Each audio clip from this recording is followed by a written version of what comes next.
मैं बिल्कुल ठीक हूँ जी, आपके तो सामने रात के 2 बज गए सर, कैसा? मेरे सुबह हो गई। सुबह तो फ्रेश होती है ना हमेशा। सुबह फ्रेश होती है।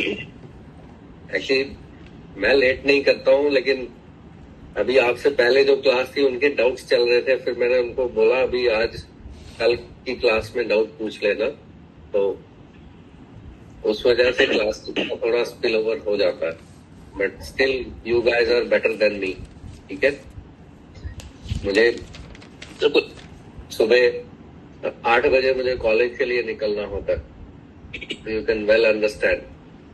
और कॉलेज में अभी टीचिंग नहीं चल रही है, जब टीचिंग चलती है तो आई टेक 5 सब्जेक्ट्स, 5 सब्जेक्ट लेता हूँ मैं वहाँ, और उनकी पूरी अकाउंटिंग भी है, chief financial officer, CFO and senior lecturer, तो 2 रोल्स हैं मेरे पास।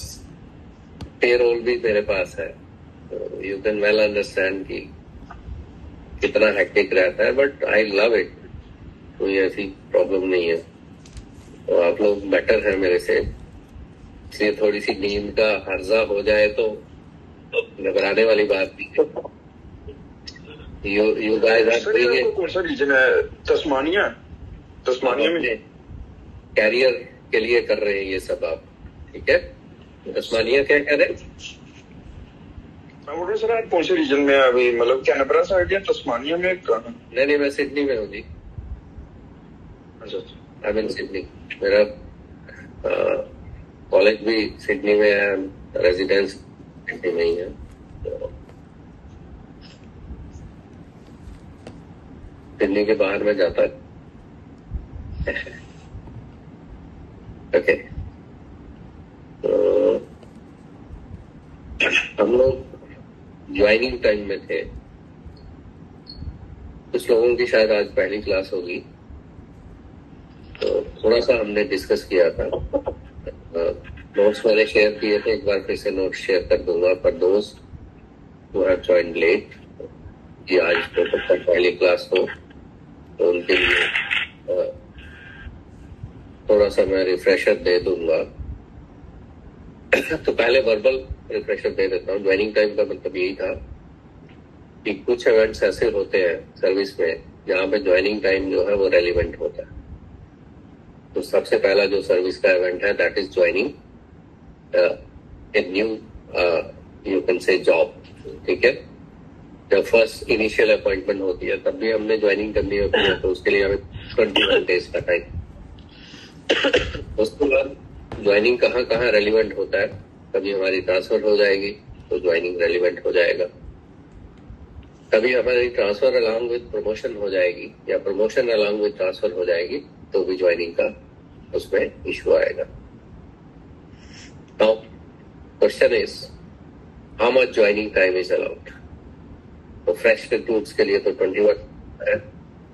उसके बाद जो हमने डिस्कस किया था ट्रांसफर के केस में, ट्रांसफर ऑन प्रमोशन के केस में, उसमें हमने 2 केसेस डिस्कस किए थे। अभी हम नोट्स में नहीं बता रहा हूं, मैं वर्बली आपको उसका दे रहा हूं। जिन्होंने लेट ज्वाइन किया उनके लिए वर्बल रिफ्रेशर है ये। तो 2 केसेस वहां पे हमारे बनते हैं, एक होता है चेंज ऑफ स्टेशन, एक होता है no change of station. No change of station हम कहते हैं within a radius of 13 kilometre अगर किसी की ट्रांसफर होती है तो उसको हम कहते हैं नो चेंज ऑफ स्टेशन। और जम्मू और श्रीनगर की सिटीज के लिए जो रूल फॉलो होता है वो होता है म्यूनिसिपल लिमिट्स का।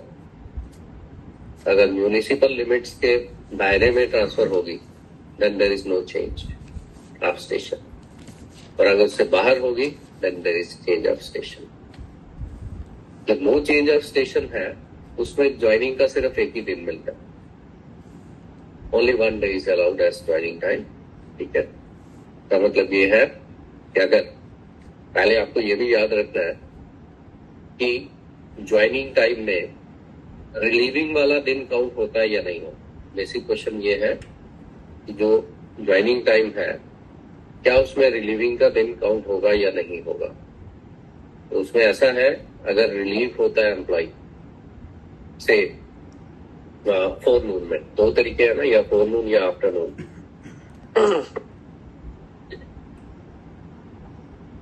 तो अगर तो वो फोरनून में रिलीव होते हैं, फिर रिलीविंग वाला दिन भी ज्वाइनिंग में काउंट होगा। लेकिन अगर वो आफ्टरनून में रिलीव होते हैं तो फिर वो वाला दिन काउंट नहीं होगा। Is this point clear? Sir ठीक है। यस सर तो ज्वाइनिंग टाइम में रिलीविंग वाला दिन वही काउंट होगा जहां पे वो फोरनून में रिलीव होगा, अदरवाइज वो दिन एक्सक्लूड हो जाए। उससे प्रॉब्लम ये हो जाएगी कि आपको एक ही दिन मिल रहा है, ठीक है। तो अगर आप फोरनून में रिलीव होते हैं, दैट मीन्स आपको अगले दिन फिर ज्वाइन करना पड़ेगा, ठीक है। अगले दिन आपको ज्वाइन करना पड़ेगा, क्योंकि उसके अगले दिन तो फिर दूसरा दिन पड़ जाएगा। नाउ द प्रॉब्लम इज कि अगर आप रिलीव होते हैं इस सैटरडे को, वीकेंड है, उसमें आप रिलीव हो जाते हैं और आप फोरनून में रिलीव होते हैं, तो फिर प्रॉब्लम ये है का सैटरडे भी ज्वाइनिंग में काउंट हो रहा है, ठीक है ना। अगर आप फोरनून में रिलीव हो रहे हैं तो सैटरडे भी उसी में आ रहा है, और अगला दिन तो वैसे संडे है। तो ज्वाइनिंग टाइम में यहाँ पे संडे भी इंक्लूड होते हैं। When there is no change of station, Sunday is also counted as a day. जब चेंज ऑफ स्टेशन होगा तो संडे एक्सक्लूड हो जाएंगे, यहाँ पे संडे भी इंक्लूडेड है। तो अगर सैटरडे को कोई रिलीव हो रहा है से फोरनून में, तो संडे क्योंकि काउंट होगा, तो संडे को तो ज्वाइनिंग हो नहीं पाएगी, फिर मंडे को होगी। तो दैट मीन्स वो वन डे वाला दिन एक्सीड कर जाएगा। इन दैट केस फिर आपको सैटरडे को ही आफ्टरनून में ज्वाइन करना पड़ेगा। लेकिन अगर आप सैटरडे आफ्टरनून में रिलीव होते हैं तो फिर सैटरडे तो ज्वाइनिंग टाइम में आएगा नहीं, और संडे एक दिन हो जाएगा, तो एक दिन तो आपको मिलता है, फिर आप मंडे को ज्वाइन कर सकते हैं। तो when there is no change of station में रूल है। उसके बाद था कि अगर स्टेशन में चेंज होता है, 13 किलोमीटर के रेडियस से बाहर ट्रांसफर होती है या म्यूनिसिपल लिमिट्स के बाहर होती है, जम्मू और श्रीनगर की सिटीज को अगर काउंट किया जाए तो, इन दैट केस फिर ज्वाइनिंग टाइम कैलकुलेट करने का तरीका अलग है, क्योंकि उस केस में वो ट्रेवल भी करेंगे, स्टेशन दूर होगा, ठीक है। तो वहां पे जो ज्वाइनिंग टाइम होगा वो दो कंपोनेंट्स को मिला के बनेगा। एक कंपोनेंट उसमें होता है प्रेपरेटरी डेज, ठीक है। 6 डेज ऑफ प्रेपरेशन कहते हैं उसको। अगर चेंज ऑफ स्टेशन है तो 6 डेज ऑफ प्रेपरेशन वो मिलेंगे। उसके बाद ट्रांजिट का टाइम उसमें ऐड होगा, इस ट्रैवल का टाइम भी ऐड होगा। जब ये दोनों ऐड हो जाएंगे, that will be equal to joining time in days. Joining time इसमें कैलकुलेट होता है, आवर्स में कैलकुलेट नहीं होता, वीक्स में कैलकुलेट नहीं होता, मंथ्स में कैलकुलेट नहीं होता। It's always calculated in terms of days, ठीक है। अब 6 डेज फॉर प्रेपरेशन तो फिक्स हो गया, लेकिन ट्रांजिट जो है वो तो वेरी करेगा ना, वो तो ट्रैवल के टाइम पे वेरी करेगा, मोड ऑफ ट्रांसपोर्ट के हिसाब से वेरी करेगा। उसमें कैसे डिफाइन करना है, उसमें मोड्स ऑफ ट्रांसपोर्ट के हिसाब से डिसाइडेड है। उसमें 4 मोड्स ऑफ ट्रांसपोर्ट डिफाइंड है, ठीक है जी। एक है उसमें एयर ट्रैवल, दूसरा उसमें है रेल और ट्रेन ट्रैवल, तीसरा उसमें है बाय रोड ट्रैवल। जब हम बाय रोड ट्रैवल कहते हैं उसमें बोट भी आ जाती है। और चौथा उसमें है any other mode. Any other mode में ऑन फुट भी कवर हो जाएगा। ऑन हॉर्स भी कवर हो जाएगा। ठीक है, तो ये 4 मोड्स के हिसाब से ट्रांजिट का टाइम डिफाइन होता है। और चारों में रूल क्या है? बाय एयर के केस में इट्स नॉट नेसेसरी कि कितना ट्रेवल था। ट्रेवल 2 घंटे का हो सकता है, 4 घंटे का हो सकता है, 12 घंटे का नहीं होगा ना। 12 घंटे तो मुझे यहाँ आना होगा, यहाँ मेरी ट्रांसफर होगी नहीं कभी। ठीक है, नॉर्मली तो 3-4 घंटे का ही ट्रेवल होगा ना। Are you agree? ठीक है, यस सर। बाय एयर का ट्रेवल होगा 3-4 घंटे से ज्यादा नहीं होगा। विद इन कंट्री ही जाना है आपने, तो बाहर तो जाना नहीं है। तो चाहे आप आधे घंटे के लिए ट्रेवल करते हैं, चाहे आप 4 घंटे के लिए करते हैं, चाहे आप 5 घंटे के लिए करते हैं, you will get 1 day for that. Is that clear? Yes sir. तो बाय एयर के ट्रेवल मतलब ये है कि बाय एयर का ट्रेवल, इसमें डिस्टेंस का कोई नहीं है। नो, इसमें कोई डिस्टेंस का कोई वो नहीं है। ठीक है, इसमें डिस्टेंस का क्वेश्चन में अगर सर डिस्टेंस, अच्छा, इसमें डिस्टेंस का कोई वेटेज नहीं है। ठीक है, बाय एयर आप कश्मीर गए, डिस्टेंस का कोई उसमें वो नहीं है। आपने दिल्ली ट्रेवल किया, इसमें यही है कि आपकी एंटाइटलमेंट होनी चाहिए बाय एयर ट्रेवल की। ठीक है, वो अलग चीजें हैं, क्योंकि आपको एंटाइटलमेंट होगी तभी आप करेंगे ना। ठीक, बट 1 दिन का टाइम उसमें मिल जाएगा। Even if you travel for half an hour, even if you travel for 4 hours, तो 1 day is allowed irrespective of number of kilometres. ठीक है, उसमें कोई माइलेज का कोई इशू नहीं है। उसके बाद था दूसरा था ट्रेन ट्रेवल या रेल का ट्रेवल। रेल के ट्रेवल में किलोमीटर्स का बेंचमार्क है। उसमें 400 किलोमीटर्स का बेंचमार्क है। 400 kilometres or part thereof. ये पार्ट देयर ऑफ बहुत इंपॉर्टेंट है। पार्ट देयर ऑफ का मतलब ये हो गया कि सपोज किया 400 किलोमीटर नहीं है, 300 किलोमीटर है। 300 किलोमीटर 400 का ही पार्ट है ना, पार्ट देयर ऑफ तो है ही है ना वो भी। तो 400 और पार्ट देयर ऑफ उसमें 1 दिन के हिसाब से अलाउड होगा। 300 किलोमीटर है, 1 दिन मिल जाएगा। 400 किलोमीटर है, 1 दिन मिल जाएगा। 401 किलोमीटर है, फिर 2 दिन मिलेंगे, क्योंकि 400 से ऊपर 1 क्या हो गया? पार्ट देयर ऑफ हो गया ना। इस 401 से लेके 499 तक, ठीक है, या आप बोले 799 तक। ठीक है, 400 का पार्ट उस तरह से हो जाएगा ना। तो 400 आर पार्ट देयर ऑफ, और पार्ट में ½ किलोमीटर को इग्नोर करना से वो है 400 और आधा किलोमीटर, फिर 1 ही दिन है। ½ किलोमीटर को इग्नोर कर देना।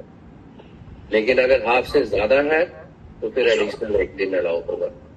सो benchmark is 1 day for every 400 kilometres or part thereof, ignoring ½ kilometer. Is that okay? Yes sir. ठीक है, ये हो गया ट्रेन के बारे में। तीसरा हमने मोड डिस्कस किया था बाय रोड, उसमें बाय बस, ठीक है, by Matador, by Tempo Traveller, whatsoever, by taxi. उसमें जो बेंचमार्क है दैट इज 130 किलोमीटर। हर 130 किलोमीटर के ऊपर 1 दिन मिलेगा। Or part thereof 130 kilometres or part thereof means अगर 100 किलोमीटर है 1 दिन मिलेगा, 130 किलोमीटर है 1 दिन मिलेगा, 131 किलोमीटर है फिर 2 दिन मिलेंगे, क्योंकि एक जो है पार्ट देयर ऑफ हो गया। यहां पे भी ½ किलोमीटर को इग्नोर करना है। ठीक है, तो 3 समझ में आ गए? एयर, इन, चौथा है लेफ्ट ओवर, जो कि ऊपर वाले मोड्स में कवर नहीं होता। अब जैसे मैंने रोड वाला बोला तो पहले मैंने आपको बोला था कि उसमें बोट भी क्लब हो जाएगा, ठीक है, तो बोट भी उसी में क्लब होगा। होता है any other mode. Any other mode means on foot, on mule, on yak, on horse, whatsoever. उस केस में रूल है 25 किलोमीटर्स का। 25 kilometers are part thereof 1 day. 1 day for every 25 kilometers are part thereof. अगर 25 kilometre है, एक दिन मिल जाएगा। 26 kilometre हो जाएगा, फिर 2 दिन मिल जाएंगे, ठीक है। 25.50 होगा, फिर एक ही दिन मिलेगा। यहाँ पे भी ½ किलोमीटर को इग्नोर कर लो। और यहाँ पे जो ज्वाइनिंग टाइम कैलकुलेट होगा उसमें संडेज एक्सक्लूड हो जाएंगे, ठीक है जी, clear? Yes sir. Sundays exclude हो जाएंगे, but public holidays, gazetted holidays are counted. उसमें ये है कि अगर ऑल ऑफ ए सडन कोई छुट्टी अनाउंस हो जाती है तो फिर वो भी अलाउड होगा, फिर उसकी कंसिडरेशन होगी, वो एक्सक्लूड हो जाएगी। लेकिन अगर डिक्लेयर्ड हॉलीडे है पहले से, वो एक्सक्लूड नहीं होगी, फिर आपको ज्वाइनिंग उसको कंसिडर करके करनी पड़ेगी। अगर आपका ज्वाइनिंग का डेट जो है that happens to fall on a gazetted holiday, in that case you will be joining 1 day before that. Is that clear? अगर ज्वाइनिंग का डेट जो है वो किसी गैजेटेड हॉलीडे के दिन फॉल कर रहा है, फिर आपको एक दिन पहले ज्वाइन करना है। लेकिन आपका ज्वाइनिंग का जो डेट है उस दिन ऑल ऑफ ए सडन छुट्टी डिक्लेयर हो जाती है, कोई इमरजेंसी हो जाती है, जैसे पीछे हुआ था या कोविड के टाइम पे बहुत बार हुआ, उसके पहले से वीवीआईपी की किसी की डेथ हो गई, छुट्टी अनाउंस हो गई। In that case, it will be on the next day, and it will not be on the previous day. Previous day में तब होगा अगर declared holiday है। All these points are clear? Yes sir. ठीक है, तो ये 4 मोड थे। किलोमीटर या माइलेज का जो कंसिडरेशन है वो 3 में है, चौथे में नहीं है। और 3 में पार्ट देयर ऑफ भी रेलिवेंट हो रहा है, क्योंकि किलोमीटर रेलिवेंट हो रहे हैं तो पार्ट देयर ऑफ भी रेलिवेंट हो रहा है। तो इतना हमने तब डिस्कस किया था। तो जो लोग नए हैं, थोड़ा पता चल गया, वर्बल मैंने आपको बता दिया, बाकी नोट्स में तो ये सारी चीजें हैं ही हैं। ठीक है जी, इज इट ओके? सर एक क्वेरी थी। हाँ जी हाँ जी, बताइए। सर अगर हमारे पास ये ट्रांसफर होती है with in the station and जिस दिन हमारी ज्वाइनिंग है आफ्टर संडे, जैसे से वो मंडे को है और मंडे को ही गजेटेड हॉलीडे होती है, तो इन दैट केस हमारे पास क्या फिर उसके लिए प्रोविजन रहेगा? फिर आपको सैटरडे को ही ज्वाइन करना। बट अगर सैटरडे आफ्टरनून में हम रिलीव हो रहे हैं ना, सैटरडे आफ्टरनून में हम रिलीव होते हैं, तो हमें मंडे को ज्वाइन करना चाहिए था इन दैट केस। अगर देखिए, अगर मंडे को हॉलीडे है तो नेचुरली आप फिर ट्यूसडे को ज्वाइन करेंगे, ठीक है। उसमें क्या है, उसमें संडे इंक्लूडेड है लेकिन गैजेटेड हॉलीडे नहीं है। Are you getting? यहाँ पे गैजेटेड उल्टा है, दोनों में उल्टा है। जी जी। जब आप चेंज ऑफ स्टेशन होता है तो संडे एक्सक्लूड हो जाते हैं, वहां पे इंक्लूडेड है, ठीक है। और जो गैजेटेड हॉलीडेज है वहां पे एक्सक्लूडेड है लेकिन वहां पे इंक्लूडेड है। तो इस तरह से आपको याद रखना है। Is it clear? Yes yes sir. तो एक जगह पे हाँ जी हाँ जी सर, एक क्यूरी जी।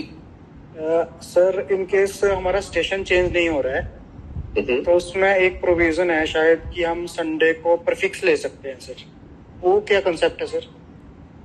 प्रीफिक्स जो होता है ये तो अर्न लीव के केस में होता है वैसे, ठीक है। सर ज्वाइनिंग में पढ़ा सर कहीं में।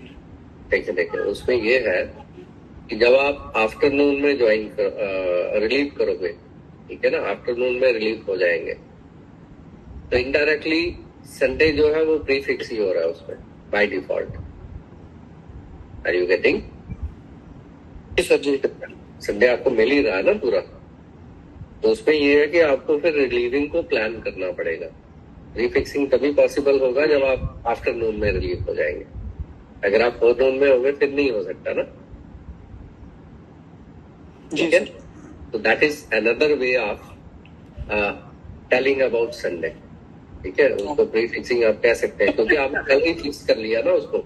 आप रिलीव ही उसी हिसाब से हुए कि संडे को आपने उस हिसाब से प्रीफिक्स कर लिया। ओके, तो उसी चीज को कहने का वो दूसरा तरीका है। ठीक, तो नॉर्मली आफ्टरनून में ही रिलीव होना चाहिए। उससे ये होता है कि आपको एक दिन एडिशनल मिल जाता है, चाहे आपका चेंज ऑफ स्टेशन है चाहे नहीं है। तो बहुत कम लोग होंगे जो फोरनून में रिलीव होंगे। हाँ, कईयों को जल्दी होती है, हमारी प्रमोशन हो गई है तो फटाफट हम पहुंचे, तो दैट में बी द केस। बट आप अपनी फिजिबिलिटी तो देखोगे ना पहले। अगर आपको मालूम है कि इतना टाइम लगेगा और आप मैनेज कर लोगे, then you will go for that, otherwise you will not go for that, otherwise you will prefix the things.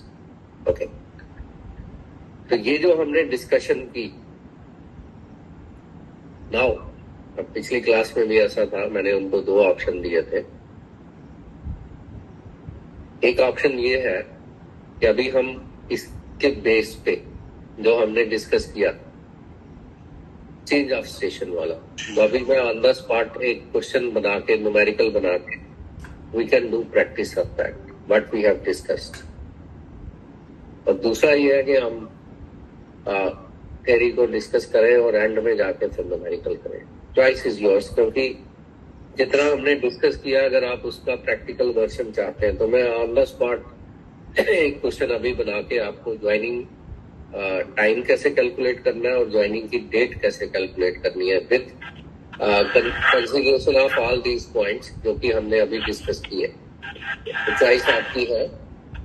अगर आपको न्यूमेरिकल वर्जन चाहिए उसका, तो मैं अभी न्यूमेरिकल एक बना लेता हूँ और आपको करके बता देता हूँ। सर एक न्यूमेरिकल कर लेते हैं ताकि क्लियर हो जाए पूरा ना, डाउट जो है वो क्लियर हो जाएगा न्यूमेरिकल। यस सर, न्यूमेरिकल साथ में ठीक है। That's what I am saying, कि अगर जो हमने किया है उसको प्रैक्टिकली कैसे इम्प्लीमेंट करना है, उसको करने के लिए हम कोई क्वेश्चन का सहारा ले सकते हैं। ठीक है, तो should I make a numerical? Yes sir, yes sir. फिर मैंने बनाया नहीं है, अभी बना लेते हैं उसको, कोई बात नहीं। ऑन द स्पॉट अभी हम एक न्यूमेरिकल बना लेंगे इसका।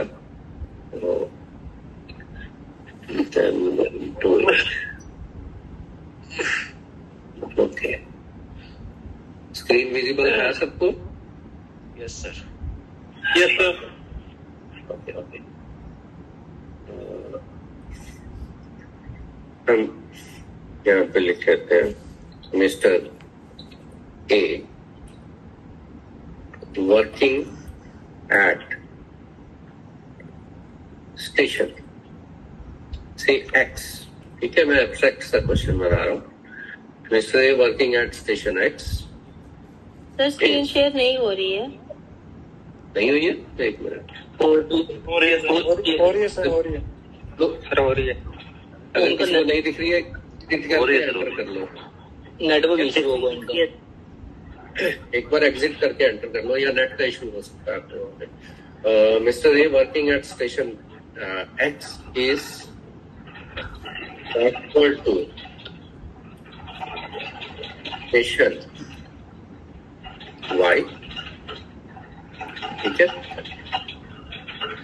he is relieved from current place of posting on। अभी देखें, 29 ले लूं मैं, आज की डेट ले लें। आज वो रिलीज, ठीक है, आज रिलीज हो गए 29 मई 2025 इन द फॉरनून ले या आफ्टरनून ले? आफ्टरनून। आफ्टरनून, ओके आफ्टरनून, ठीक है जी। Distance between the two stations is detailed as under. ठीक है, थोड़ा हाइपोथेटिकल होगा क्योंकि फ्यूचर की बात कर रहे हैं। माइक बंद कर लें, डिस्टॉर्शन आ रहा है, माइक्स बंद कर दें प्लीज। बाय एयर से मैं इसको ले लेता हूं 2 hours जर्नी। ठीक है जी, 2 hours की जर्नी है। बाय ट्रेन ले लेते हैं हम, ट्रेन का हम ले लेते हैं से 500 किलोमीटर। ठीक है जी, 500 किलोमीटर जर्नी। उसके बाद हम ले लेते हैं, सारे मोड्स ले लेते हैं थोड़े थोड़े ताकि हमें क्लियर हो जाए। बाय बस ले लेते हैं। ठीक है जी, बाय बस ले लेते हैं हम से 120 किलोमीटर। ओके, और थोड़ा सा पैदल भी चला लेते हैं, इनको ऑन फुट कर लेते हैं। बोट नहीं लिखा मैंने, बोट का भी लिख दूं? बिल्कुल सर, लिख देते हैं ताकि आपको बोट और बस का सेम है सर, तो सेम है लेकिन उसको कैलकुलेट कैसे करना है वो देखना पड़ेगा ना। ठीक है, ओके ओके, तो थोड़ा सा क्लैरिटी हो जाएगी आप लोगों को। इसमें लिख देते हैं 20 किलोमीटर, 20 किलोमीटर, और ऑन फुट हम कर लेते हैं से, ज्यादा नहीं चलाएंगे इनको, से 5 किलोमीटर। ठीक है जी, और यहाँ पे हमने क्या करना है, calculate joining time as well as joining date. ये 2 चीजें हमने कैलकुलेट करनी है। ठीक है जी, मैं उसके लेवल्स में नहीं जा रहा हूँ, स्केल में नहीं गया क्योंकि पे फिक्सेशन हम इसके साथ मिक्स नहीं कर रहे हैं। We are just understanding how to do the joining time. ठीक है, अब यहां सबसे पहले हमें कैलकुलेट करना है ज्वाइनिंग टाइम। 2 चीजें है ना, एक है ज्वाइनिंग टाइम, दूसरा है ज्वाइनिंग डेट। तो पहले कैलकुलेट होता है ज्वाइनिंग टाइम डेज में, और फिर उसके हिसाब से ज्वाइनिंग डेट कैलकुलेट होती है। Is that clear? Yes sir. ठीक है, ओके। तो joining time will be calculated as follows. इसमें 6 days आप प्रेपरेशन आएंगे। चेंज ऑफ स्टेशन है ना, इतनी दूर जा रहे हैं, 500 किलोमीटर, 120 किलोमीटर, यहीं से पता चल रहा है कि चेंज ऑफ स्टेशन है। ठीक है, तो हमें ये हो गए 6 days। फिर उसके बाद होते हैं ट्रांजिट के डेज। तो ट्रांजिट के डेज मोड्स के हिसाब से हम डिफाइन कर लेंगे।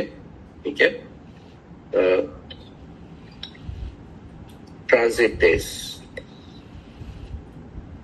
ट्रांजिट डेज में है पहले बाय एयर। बाय एयर ये कितने दिन मिलेंगे? 1 day, 1 day, 1 day 2 hours करें। उसके बाद by train 2 day, train, 2 days, by train यहाँ पे लिख देता हूँ 1 day पर एवरी 400 किलोमीटर पार्ट 13। ठीक है, अब ये बनते हैं 500 किलोमीटर। तो 500 किलोमीटर के लिए कितने हो जाएंगे फिर? 2 days, 2 days। ठीक है,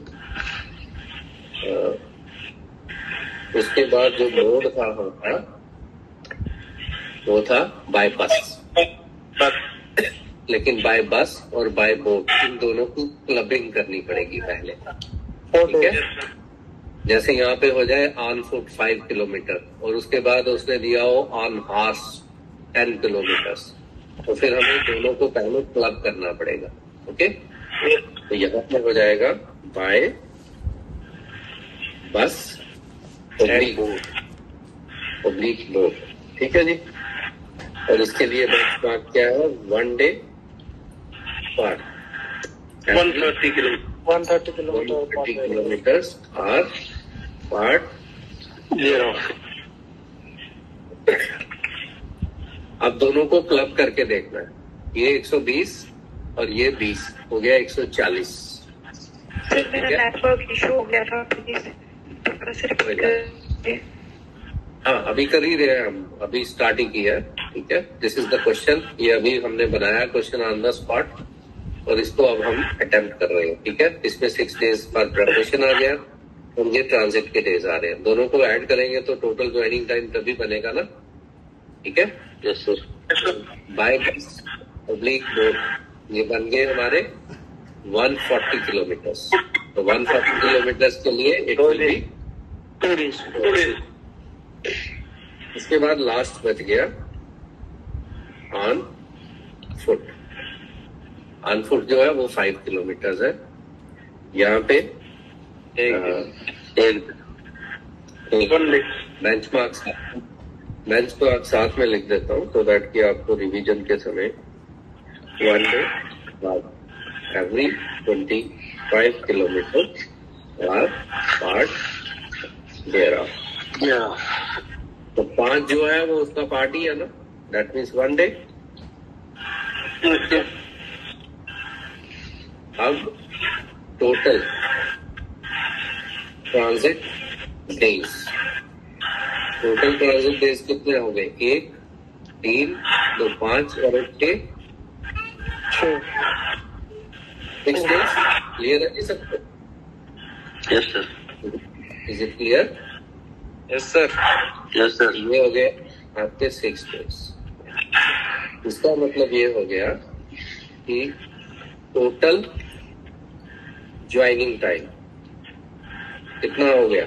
6 प्लस 6 हो गए प्रेपरेशन वाले डेज, ये वाले, और ये हो गए ट्रांजिट वाले days, is equal to 12 days. Is it okay? यहाँ तक क्लियर है सबको? Yes sir. हमने निकाल joining date. Joining date will be calculated as under। Joining date के लिए क्या किया जाता है? एक कैलेंडर हम बनाते हैं।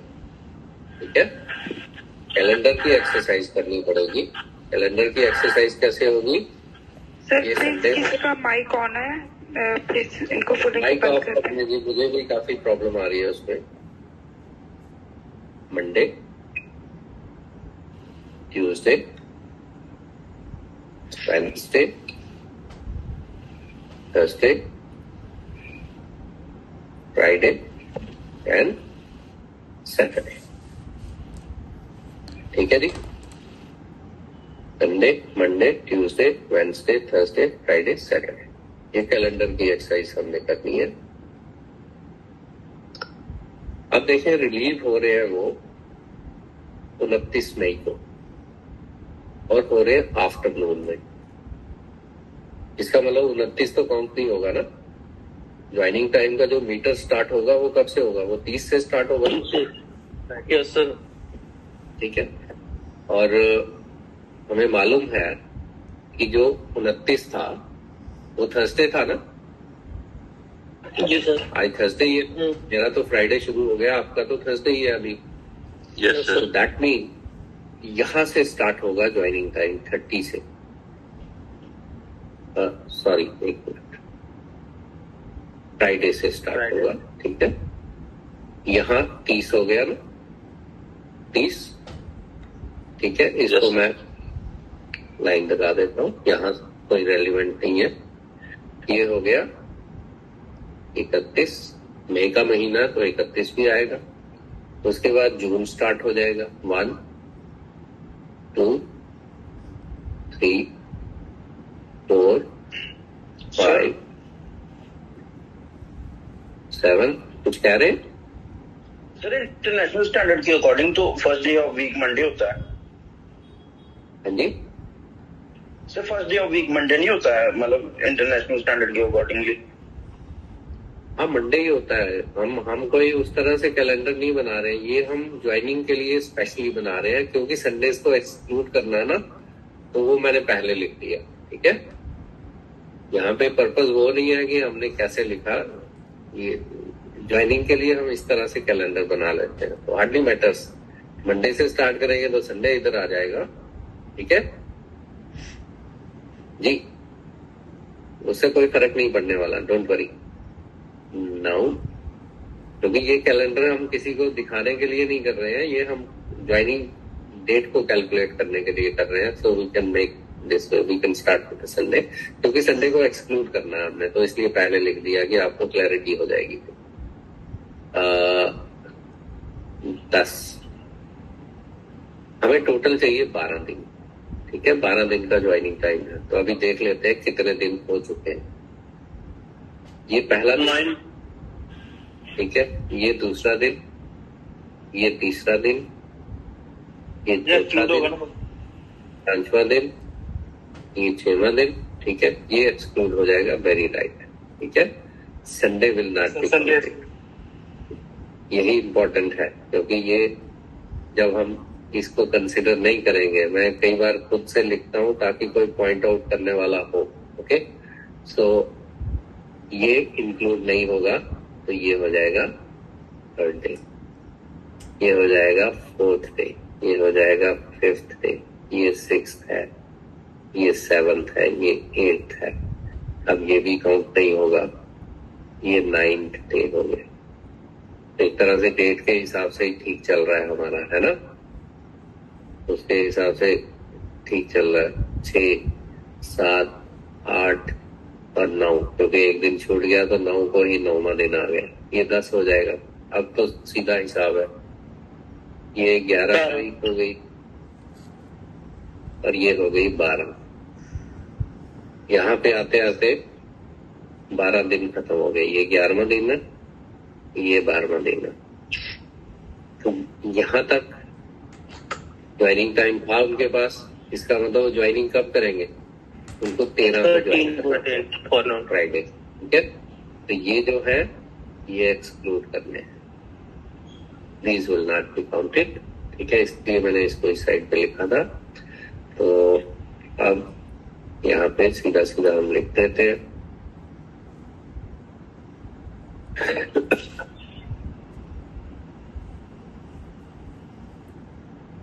as 12 days are finishing on, किस डेट को फिनिश हो रहे थे? 12 को ही, 12 जून को, 12 जून 2035।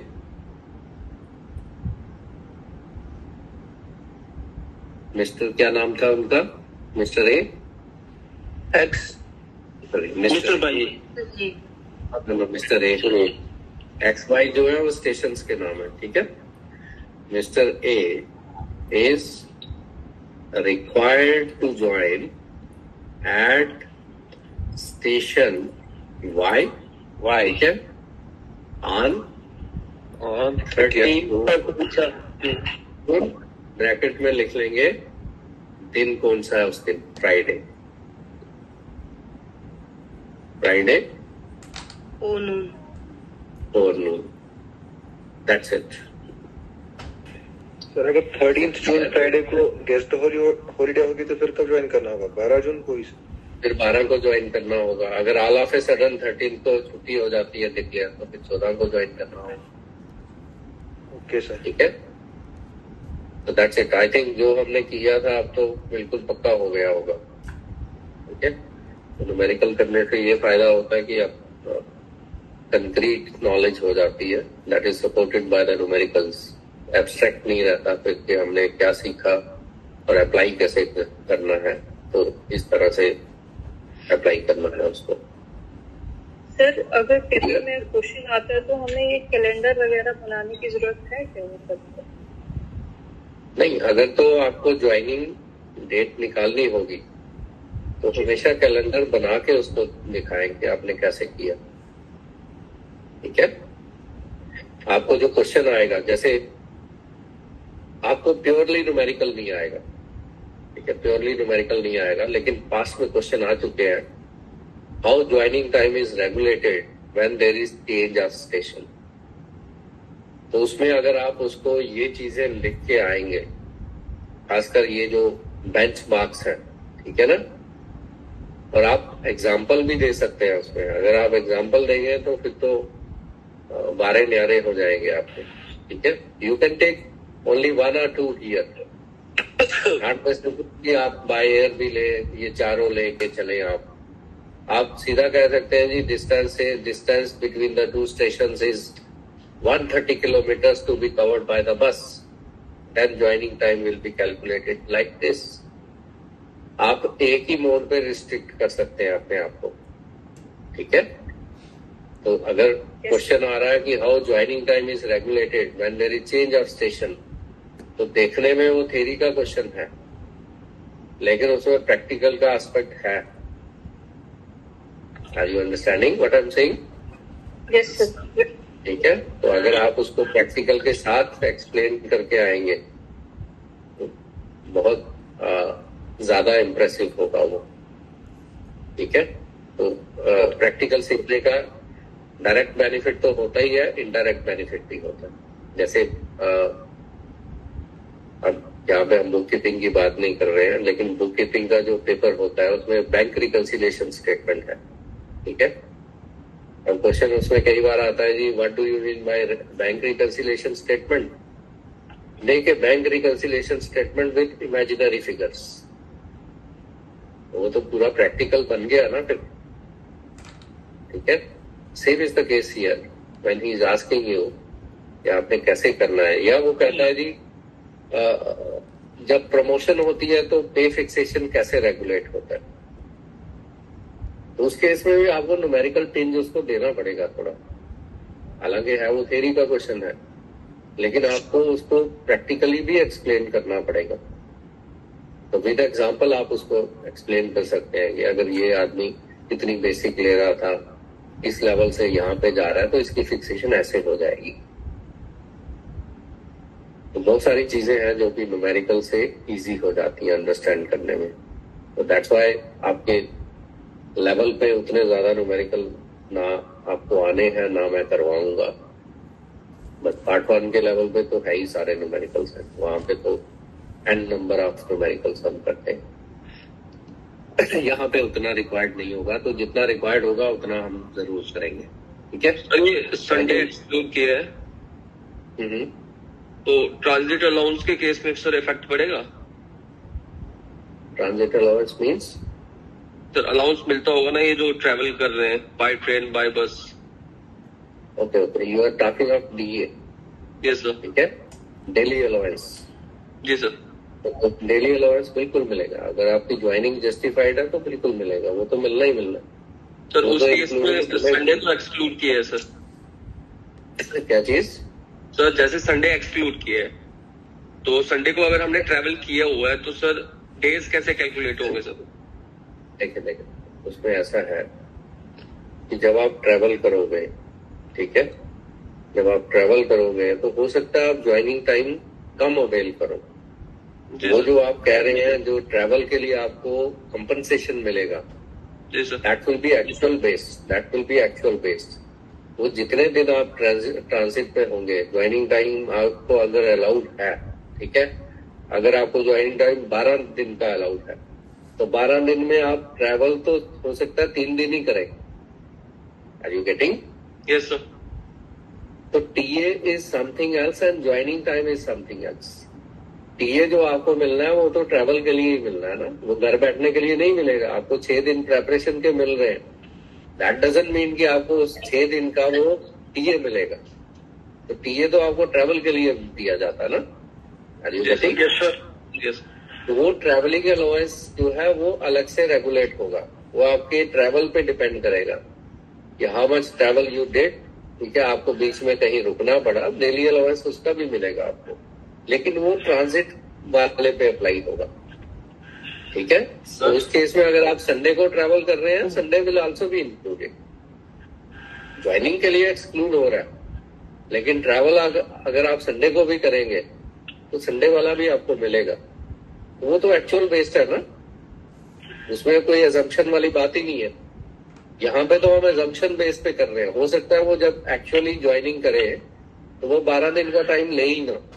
ठीक है, मेरे पे डिपेंड करता है ना कि मैं ज्वाइनिंग टाइम पूरा अवेल कर, ये मैक्सिमम मुझे अलाउड है, लेकिन हो सकता है मैं 4 दिन के बाद ही ज्वाइन कर लूं। उस केस में क्या होता है, जितना मैक्सिमम मुझे अलाउड है और जितना मैं अवेल करता हूँ उसका डिफरेंस मेरी अर्न लीव में ऐड हो जाता है। इसको कहते हैं joining time less avail. Is it okay? Okay sir, clear. TA is all together a different thing. ठीक है, वो तो ट्रैवल से रिलेटेड है। वो उसमें तो आपको रहने का भी मिलेगा, होटल में आप स्टे करेंगे उसका भी मिलेगा। उसके टीए रूल्स जब हम डिस्कस करेंगे वो सारी चीजें आएंगी। उसमें तो लगेज का भी आएगा फिर। ठीक है, उसमें लगेज का भी आएगा। तो वो चीज और इस चीज का डायरेक्ट रिलेशन नहीं है।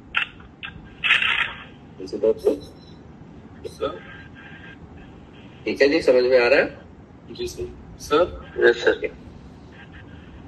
जी कुछ पूछ रहे सर, अगर संडे को हॉलीडे, अगर स्पेशल ऑर्डर आता है कि संडे को ओपन रहेंगे offices,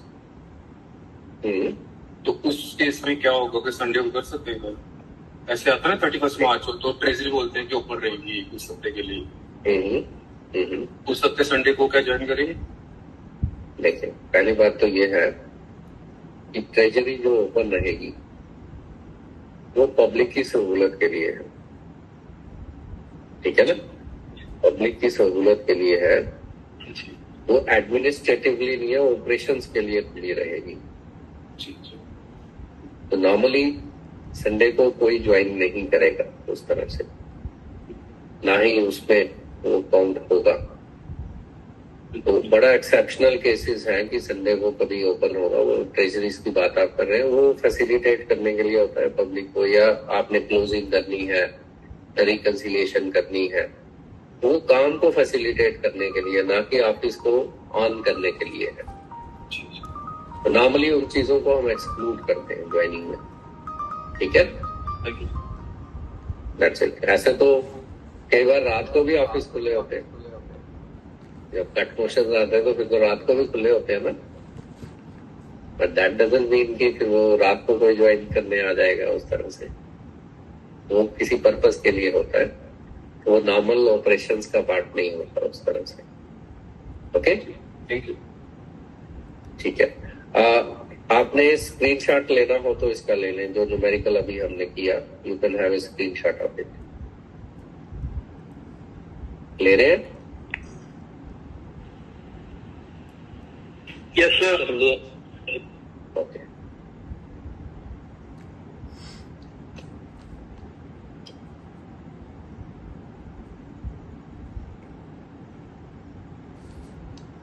taken? Yes sir. Okay, last ये लाइन कंक्लूजन वाली लाइन ये भी। आज फिर इतना ही रखा जाए। बस आज इतना ही रखते हैं। ठीक है, सर जैसे ज्वाइनिंग टाइम में आर्टिकल्स हैं, तो वो आर्टिकल्स वगैरह कोड करने चाहिए हमें आंसर राइटिंग में। देखिए, पहली क्लास में भी कोई पूछ रहे तो हमें रूल्स वगैरह जो है वो रखने की जरूरत है या नहीं है, तो उसमें यही है, आपको रूल याद रहता है तो रखे, अदरवाइज याद रखना आपसे एक्सपेक्टेड नहीं है। ठीक है, लेकिन जो लीगल प्रोविजन है, जो रूल पोजीशन है, उसके अलावा आपने अपने से गप नहीं मारनी। ठीक है, तो आप ये लिख सकते हैं as per provisions of CSR। Rule सारे ही कवर हो गए। Okay, is it clear? नहीं है, हम सुपर कंप्यूटर नहीं है कि हमें सारे रूल जुबानी याद हो। उस केस में गलत रूल नहीं लिखना, अगर एग्जैक्टली याद है तो कोट करना, नहीं तो सिंपली लिखना as per provisions of CSR। Okay, that's it. Yes sir. ठीक है जी, फिर सर एक मिनट लास्ट क्वेश्चन सर। जी पूछे फटाफट पूछे। सर आपने सर कब एक पॉइंट पढ़ाया था सर, अगर फर्स्ट ट्रांसफर और सेकंड ट्रांसफर के बीच में 3 मंथ्स गैप नहीं होगा तो फिर प्रेपरेटरी डेज नहीं देते हैं 6 डेज। यस। अगर मोर देन 3 3 महीने से ज्यादा का गैप होना चाहिए दोनों ट्रांसफर्स के बीच में। ठीक है, ओके सर, ओके ठीक है जी, फिर मिलते हैं। Okay, goodbye, all the best. Thank you sir. Okay sir, thank you. Bye. Good night sir, good night sir. Good night.